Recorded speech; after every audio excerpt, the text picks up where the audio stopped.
I am Kim Hilson-Beck here with Hays County. I'm the communications manager. With me today is Mike Personett. He is one of the experts in the field of water quality and floodplain management. Again, my name is Mike Personett. By way of introduction, I recently semi-completed a 40-plus year career in what I refer to as the water business. Pretty much touched on every aspect: water supply, water quality, flood issues, water reuse, conservation, and so forth. I retired recently as an executive with a municipality here in the Central Texas area.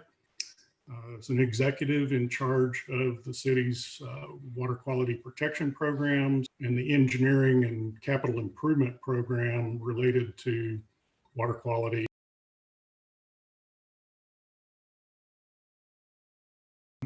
To me, it should be almost obvious, but I've been around this a long time, and it often isn't. But water quality is just fundamental to our quality of life.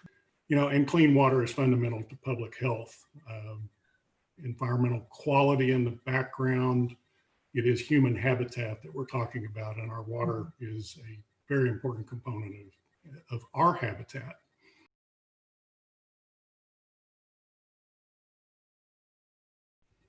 Okay, well, that's a really good question. I'll start with the definition of source water.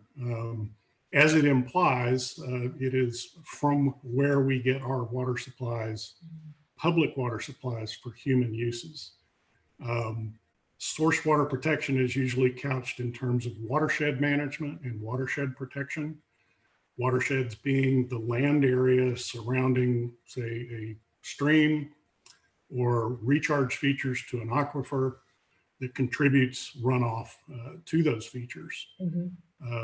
Protection of that, in part, is to keep the land in a natural state so it performs its natural functions, some of which is to slow water, to allow it to absorb into the soils and percolate into our groundwater supplies, and also slow water as it runs off towards a stream.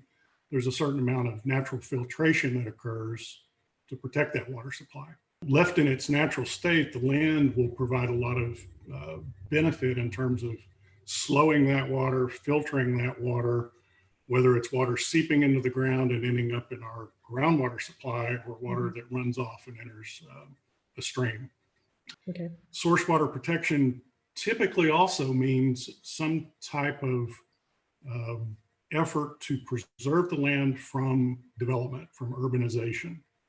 When we pave over areas with roads, streets, rooftops, shopping centers, for example, the natural function of the land is significantly altered and degraded. And with that, not only can we affect the amount of water percolating into the soil and being filtered and so forth, but it can also concentrate the water very quickly and lead to or aggravate flooding issues.